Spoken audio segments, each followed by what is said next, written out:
So, a little while back, well actually no, not a little while back, a long while back, I did a review on one of my personal favorite Batman stories, Batman Gothic. And looking back on that review, wow, that was a pretty bad review, because that was just me starting, like, that was early me, and early me kind of sucked, so, yeah. I decided to really go in depth with, well, not in depth, because I just got a lips there. Could you hear it? No, but basically, what I wanted, I just wanted to do a re-review of Batman Gothic, one of my favorite Batman stories ever. If I ever do a top 10 Batman stories, this would probably be ranking in the top 5 for me. But the big thing is, yeah, I wanted to do a re-review, and I was kind of inspired by Steve Baxy's review over on Geekvolution.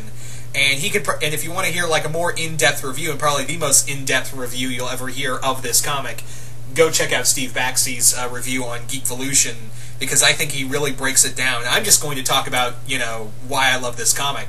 So anyway, this is Batman Gothic, which is the second story arc in Batman Legends of the Dark Knight, the first being Shaman, which was written by, I think, yeah, it was Dennis O'Neil, and this is actually Grant Morrison's second story with Klaus Janson on artwork. The first being, obviously, his first story was Arkham Asylum, A Serious House on a Serious Earth.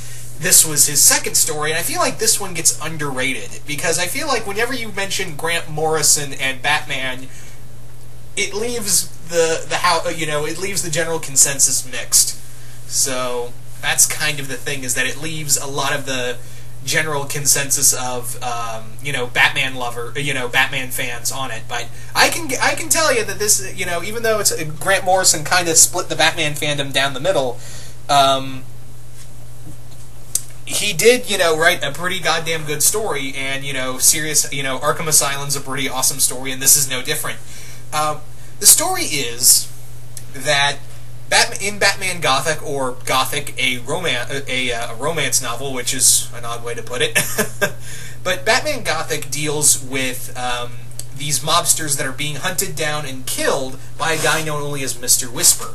And Batman discovers that Whisper is his former school headmaster, who he was deathly terrified of as a child. And also, it turns out that that Whisper is not only his headmaster, but also an immortal monk who sold his soul to Satan to live 300 years. And he's trying to complete a ritual to stop Satan from getting his soul by the end of midnight of an upcoming day. His final day of his 300 years, basically. So, it follows Batman on this journey, and I kind of dig. I know when Batman delves into the supernatural, some people are kind of like, I don't like it when Batman's dealing in the supernatural. It's not fun. No, sir, I don't like it. And I can understand that. And this is a Batman delving into supernatural as well. But he's pretty much accepted that, oh, I'm fighting an immortal. Okay, I haven't done that before. I can do this. But yeah, this is a more I feel like this is a more of a callback that Grant Morris is doing to the classic, 40s era Batman. Hell, even Whisper himself is loosely based off of one of Batman's, very first villains, the Monk. So, with that being said, this is a great story of Batman and dealing with past fears and past traumas, as well as some great harken back to the Gothic story novel. Great Gothic tales from, like, Edgar Allan Poe and whatnot. And, yeah, the best thing about this is that Klaus Janson's artwork really captures a lot in here. Now, I know what you're thinking. Klaus Janson? Really? I know. Klaus Janson's artwork has, it's very hit and miss. Klaus Janson can be a very hit and miss writer. I mean, not writer, artist for some people. And sometimes it can look really good if you give him the right material, and sometimes it'll just look like, oof, that's rough. But I feel like the rough, kind of blotchy ink tones he used in this comic really did help assist with the artwork in this comic, because, again, Morrison wanted to do a deep and Gothic feel, and I feel like Janson really captured that kind of feel. Also in the story, we follow that...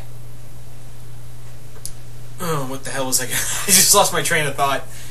We also follow Batman really delving into this story, and I really want to I really want to talk about, you know, the real origins of Mr. Whisper and why he kind of, you know, what he did with his immortality, excuse me, and the events leading to him selling his soul and, you know, doing what he did, especially to Bruce at a young... I'll talk about what happened to Bruce at a young age. Basically, oh god, I'm saying basically a lot. Sometimes I just use a word as like a word to base everything sentence on, and I apologize for that. But yeah, so as a young kid, Bruce went to a boarding school at a young age, and he had a friend there, and a lot of the older students picked on him, and the headmaster was really cruel. And one time, his friend went missing, and Bruce, again, this is young Bruce, tried to investigate what happened. He's caught, his headmaster catches him and just completely just starts spanking him with a wooden stick, and he discovers his best friend's head in a garbage can. And of course, that freaks him out, and he gets his father to come get him. Thomas gets him out of the school and back home, and he suggests, "Let's go see a movie." And you can probably guess how that went down. Oh boy.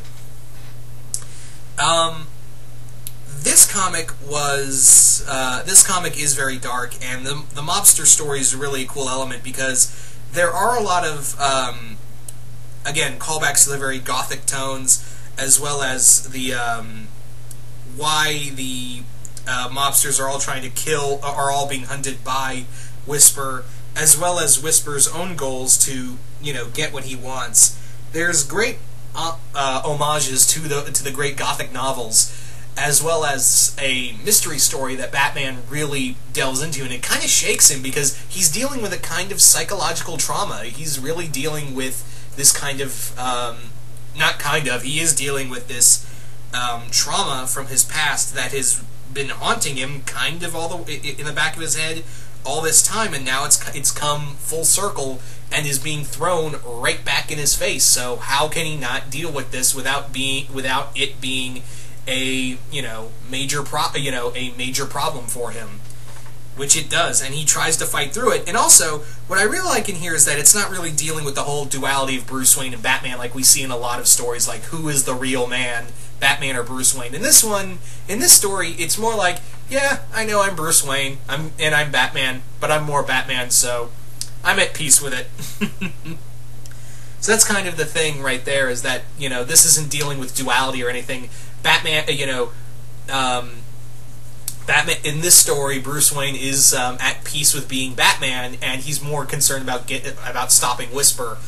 And yeah, there are some great parallels between Hell and Gotham and Batman himself that are so beautifully done. Again, I feel like Steve Baxley's review can really perfectly sum up this story if you want to go check that out. But I absolutely love this comic, and I could talk about it for like hours, and I still couldn't, I could still go on from there. But I wanted to keep this review short. If you haven't read Batman Gothic, I highly recommend it. It's, I don't know how easy it is to get, because the last time I saw it on Amazon, it was like $30.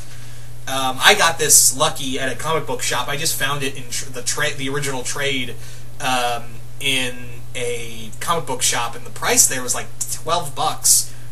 The original sales price was like 12, 11 bucks, so I think I got lucky. But again, I don't know if this got reprinted or anything, so yeah.